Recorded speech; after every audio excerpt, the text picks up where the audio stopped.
Assalamualaikum warahmatullahi wabarakatuh. Waalaikumsalam warahmatullahi wabarakatuh.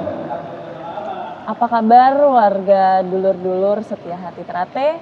Bersama saya lagi Afinda dan Mas Sukisno. Kali ini saya dan Mas Sukisno akan membahas tentang buku Pencaksilat Muatan Lokal Tangerang Selatan yang ditulis oleh Mas Sukisno dan kawan-kawan. Apa kabar Mas Sukisno? Alhamdulillah baik, Mbak Pinda. Nah, langsung aja nih kita bahas tentang apa sih yang ada di dalam buku Pencaksilat Muatan Lokal Tangerang Selatan ini. Ya. Mas Sukisno, Ya. apa sih dasar dari pembuatan muatan lokal pencaksilat ini? Oke. Yang pertama dasarnya adalah Perwal atau Peraturan Wali Kota Tangerang Selatan nomor 59 tahun 2022 gitu ya. Jadi muatan lokal pencaksilat untuk usia dini dan pra remaja ini sebenarnya sudah digagas beberapa tahun yang lalu, bahkan semenjak ketua IPSI sebelumnya gitu. Tapi mungkin banyak kendala sehingga kemudian baru di tahun ini IPSI Tangerang Selatan di bawah pimpinannya Ibu Delima Bung Suandi kemudian berhasil mendapat dukungan penuh dari wali kota, dan wali kota menerbitkan perwalnya nomor 59 tahun 2002 tentang muatan lokal pencaksilat untuk usia dini dan pra remaja, begitu dasarnya. Jadi dasarnya sudah ada dari pemerintah. Alhamdulillah. Alhamdulillahnya sudah terrealisasi ya Mas. Dan alhamdulillah terrealisasi. Lalu nih, apa sih tujuannya dibuat muatan lokal pencaksilat ini? Ya, karena muatan lokal adalah bentuk pengajaran di sekolah, ya nanti akan diajarkan oleh guru dan pendidik serta pelatih di kelas, maka dia perlu sebuah buku panduan gitu ya. Tujuannya biar kemudian seragam, baik materi yang diajarkan, kemudian nanti juga akan berlanjut pada materi yang diajarkan itu menjadi materi yang diperlombakan. Nah gitu. Biasanya di tingkat sekolah dasar dan SMP sampai SMA itu ada sebuah event yang digelar setiap tahun yang merupakan event kedinasan, yaitu di dalam olahraga biasanya O2SN dari tingkat SD, SMP dan SMA gitu.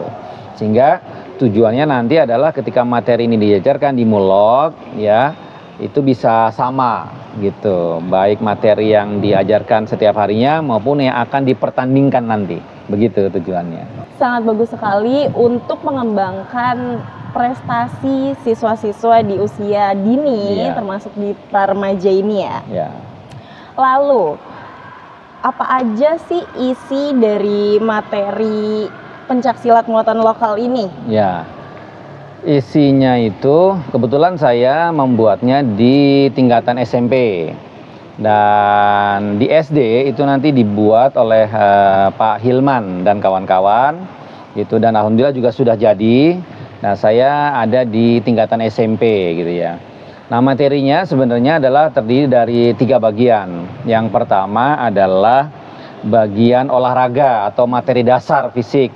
Ya, pencaksilat mulai dari pembukaan, pemanasan, segala macam, kemudian ya lari, push up, sit up yang berkaitan sama fisik-fisik awal dan fisik-fisik lanjutan. Yang kedua itu adalah materi teknik. Materi teknik itu terdiri dari pukulan, tendangan, jatuhan, dan yang lain-lain gitu. Dan yang ketiga adalah materi tunggal baku yang tadi kita bicarakan. Ini nanti yang akan kemudian disamakan dan akan nanti menjadi materi yang akan dipertandingkan dalam ajang O2SN yang akan diselenggarakan tiap tahun oleh pemerintah. Gitu. Kira-kira materi globalnya seperti itu, Mbak Finda. Berarti isi dari materinya ini juga termasuk ada sejarah dari pencaksilatnya? Ya, ada tambahannya, tambahan secara materi. Ini kan ada per babnya. Setiap bab itu ada isi materinya. Biasanya di awal juga ada sejarah tentang pencaksilat gitu. Jadi per bab itu nanti diajarkan per semester. Ini isinya ada 8 bab. Nanti di semester pertama ada 4 bab. Di semester kedua ada juga ada 4 bab gitu. Lalu sampai di mana nih perkembangan pencak silat muatan lokal ini? Ya, alhamdulillah perkembangannya nanti di awal tahun ajaran buku ini sudah disebarkan, sudah dimulai diterapkan oleh sekolah-sekolah, terutama di sekolah negeri maupun swasta. Ya, kemudian perkembangannya juga sebenarnya di dalam beberapa sekolah dan insan pesilat itu sangat menyambut baik sebenarnya. Bukan hanya nanti buku ini beredar sebagai buku panduan, tapi memang dari sisi guru dan pendidiknya mereka memang sangat menantikan gitu. Kenapa? Karena ya artinya ada satu panduan secara kurikulum, materi apa yang memang harus diajarkan gitu. Perkembangannya sih alhamdulillah sangat baik sekali. Terima kasih.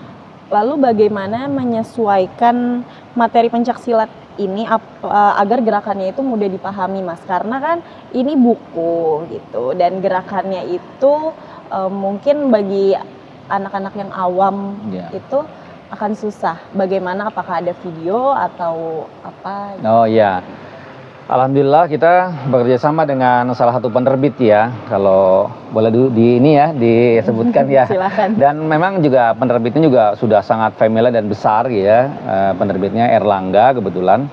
Dan mereka profesional sekali. Buku ini bukan hanya memuat dari sisi narasi dan gambar, tapi di situ ada scan barcode-nya nanti, yang kemudian juga pelatih itu atau guru olahraga itu bisa langsung kemudian ya silakan di scan dan langsung masuk ke dalam video prakteknya gitu. Jadi misalnya kalau di sini ada gambar pukulan ke samping atau sikutan ke kanan atau ke kiri gitu ya, nanti kalau kurang jelas nanti takut salah, itu silakan dia bisa scan barcode-nya, langsung nyambung langsung ke aplikasinya, dan kita langsung buatkan videonya secara aplikasi, mana yang pukulan ke depan, ke samping, mana yang sikutan yang tadi mungkin pelatih agak bingung dalam mempraktekkannya. Seperti itu insya Allah, alhamdulillah. Berarti sudah lengkap ya, selain ada gambar betul. Juga ada videonya juga. Ada video, betul. Oke. Lalu apa harapan dari Mas Sukisno dan kawan-kawan sebagai penulis? Ya, tentunya harapannya adalah bahwa ini nggak sampai di tingkatan pra-remaja ya. Nah, kalau dari sisi administrasi memang di tingkatan kota Tangerang Selatan itu dari pemerintahnya wali kota itu hanya mempunyai hak di administrasi sekolah dasar dan sekolah menengah. Nah, kebetulan di SMA itu tingkat lanjut itu ada di provinsi. Nah, kita harapkan sih nanti kita buku ini atau kurikulum ini bisa sampai ke provinsi atau di SMA, sehingga secara tadi yang kita bicarakan mengenai pengajaran, kemudian tingkat pencapaian prestasinya itu bisa sama gitu. Itu aja harapannya. Lalu next project setelah pembuatan buku ini itu apa nih Mas? Ada project selanjutnya? Nah, buku ini selanjutnya itu akan diminta atau kita akan mengadakan BIMTEK-BIMTEK-nya, khususnya untuk para guru ya, para guru-guru olahraga atau para pelatih-pelatih pencaksilat yang eskul. Itu nanti akan kita coba untuk mengadakan bimbingan teknisnya atau BIMTEK-nya. Karena kan walaupun mereka juga sudah berpengalaman, tapi mungkin ada beberapa hal, misalnya penilaiannya seperti apa gitu ya, penilaian atau prakteknya seperti apa gitu. Sehingga juga mungkin kita juga harapkan nih dalam BIMTEK itu ada masukan-masukan yang lain yang mungkin nanti bisa kita sempurnakan kembali tahun ke depan, atau kita mungkin bisa tambah lagi materinya apa yang kira-kira bagus untuk tahun-tahun selanjutnya. Itu next project-nya. Berarti muatan lokal ini project-nya akan berkembang terus ya Mas? Ya, ini kan baru kelas 7 ya. Nanti kita masih ada project, kita masih ada kelas 8 sama kelas 9 gitu. Terakhir nih Mas, gimana sih cara terbaik agar generasi muda ini bisa mencintai dan melestarikan pencaksilat di era digital ini?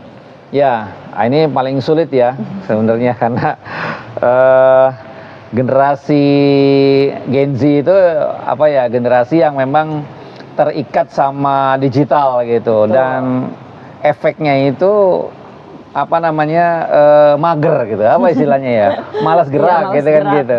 Kalau era saya, era milenium itu kan orang apa namanya justru banyak bergerak gitu ya. Nah oleh sebab itu tentunya kita berusaha ya, makanya di dalam buku Mulok ini selain hanya teori, kita lebih banyak 60% kita gerak gitu ya, supaya nanti pembelajaran di luar kelas itu bisa lebih banyak. Yang kedua mungkin salah satu yang kita usahakan adalah metodologi. Ya, bagaimana caranya anak generasi muda ini dalam berlatih pencaksilat adalah mengenal pencaksilat itu dia tidak kaku atau tidak itu saja. Mungkin dulu saya latihan sama Mbak Afinda, latihannya harus malam, kemudian harus guling-guling gitu kan misalnya ya gitu. Atau ya pokoknya harus jebur-jeburan gitu ya, keras gitu ya. Nah sekarang harus dirubah format itu ya, supaya apa? Supaya kaum muda sekarang itu lebih senang mengenal pencaksilat. Misalnya gini, dari sisi fisik misalnya pencaksilat itu bisa memakai alat gitu ya misalnya, atau dia boleh untuk latihan ke gym misalnya kan, dia menarik gitu kan, sehingga pencaksilat itu kemudian baru kita belajar pencaksilat, main berpasangan, teknik, tendangan segala macam. Dan itu juga banyak metode yang sekarang ini harus kita buat semenarik mungkin dan sesimpel mungkin, sehingga tadi kaum Gen Z sekarang tuh istilahnya mau kemudian berlatih dan menyukai budaya pencaksilat sekarang. Itu aja Mbak. Terima kasih Mas Sukisno Ya. atas penjelasannya mengenai pencaksilat muatan lokal ini. Semoga buku ini bisa menjadi panduan untuk siswa-siswa usia dini, pra-remaja, dan generasi-generasi muda untuk berlatih dan berprestasi. Ya, terima kasih. Terima kasih. Wassalamualaikum warahmatullahi wabarakatuh. Waalaikumsalam warahmatullahi wabarakatuh.